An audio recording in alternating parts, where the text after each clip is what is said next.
Welcome to This Explainer. Today, we're tracing the fascinating historical journey of American fundamentalism. We're going to dive into exactly how it evolved from its 19th century origins into a massive, highly influential cultural empire. Whether you're super familiar with the history of modern religion, or you're just curious about how massive cultural shifts actually happen, this is a truly captivating story of reaction, adaptation, and a completely unexpected cultural empire. Here's our roadmap for today. We're going to hit the roots of American fundamentalism, 4 threats to Protestantism, the 5 core doctrines, the Scopes trial showdown, and finally, the fundamentalist paradox. Section 1. Roots of American fundamentalism. This movement kicked off at the end of the 19th century, heavily driven by the organizational brilliance of Dwight L. Moody and the theological focus of Adoniram Judson Gordon.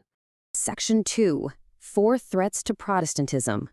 So up until the mid-19th century, America experienced a pretty general Protestant hegemony. But suddenly, 4 existential threats emerged all at once. First up, Charles Darwin's 1859 publication of The Origin of Species introduced scientific investigations that directly challenged traditional creation narratives.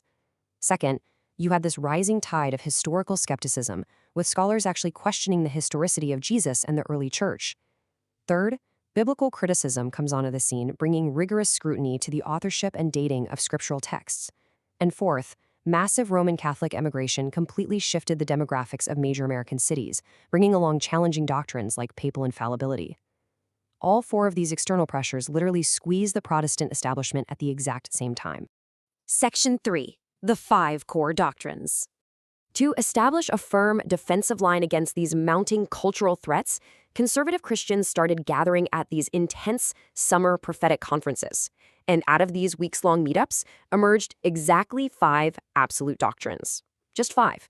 If you wanted to align with this emerging group, you had to hold to these specific points. They formed the absolute heart and core of the fundamentalist movement. These non-negotiable pillars were incredibly strategic responses to the cultural threats we were just talking about. They included the absolute inerrancy of the Bible, meaning it is entirely without error in what it intends to teach. Then, the virgin birth of Jesus. Next up was substitutionary atonement. Fourth was the physical, literal resurrection of Jesus from the dead. And fifth, the unquestioned authenticity of the gospel narratives, which pushed back heavily against that rising biblical criticism.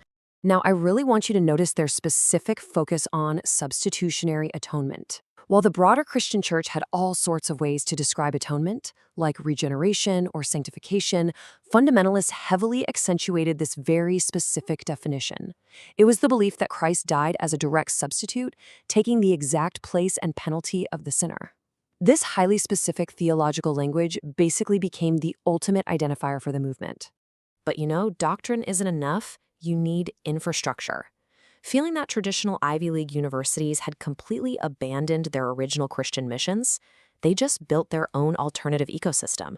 From the Moody Bible Institute in Chicago in 1886 all the way to Biola in Los Angeles in 1807, they rapidly constructed an entirely new empire of educational institutions to train their next generation.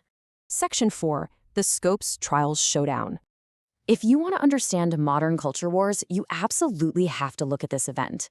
This cultural clash was the 1920s equivalent of the O.J. Simpson trial, an absolute media spectacle that completely captivated the nation. A massive legal battle sparked in Dayton, Tennessee, when the ACLU backed a biology teacher named John Scopes. He openly challenged a state law prohibiting the teaching of evolution in tax-supported public schools. Practically overnight, this tiny town became ground zero for a national ideological war. The exact phrasing of this law reveals the immediate and very real stakes of this public clash. It wasn't just some abstract philosophical debate. A strict boundary between public education and scientific theory was literally written right into the legislation. And this wasn't just a local dispute, it was ideological combat on a massive national scale. Defending the state law was William Jennings Bryan, a towering fundamentalist figure, former Secretary of State and presidential candidate. Opposing him was Clarence Darrow, the nation's most prominent liberal lawyer. It was fierce combat, and the entire nation was glued to it via radio broadcasts and front-page newspaper print. The trial resulted in a really fascinating dual outcome. Technically, fundamentalism won the legal battle. Scopes was found guilty, and the anti-evolution law was actually upheld 2 years later. But they entirely lost in the court of public opinion. The national media painted William Jennings Bryan and the Fundamentalists as a backward, anti-intellectual movement. And because of this harsh media portrayal, the broader culture prematurely declared the entire movement completely dead. Section 5. The Fundamentalist Paradox. But here is the ultimate twist. While mainstream America assumed fundamentalists had just vanished, they were actually hard at work. It's the ultimate paradox. Their intention was to separate from secular culture, yet they absolutely mastered its modern tools to do it. They aggressively adopted radio broadcasting, built vast publishing networks, created independent schools, and formed cross-denominational parachurch groups like Youth for Christ. Totally unseen by the mainstream, they quietly built an expansive, self-sustaining empire that absolutely flourished through the 1930s, 40s, 50s, and 60s. As we wrap up this explainer today, I want to leave you with a final thought to ponder. This historical paradox isn't just history.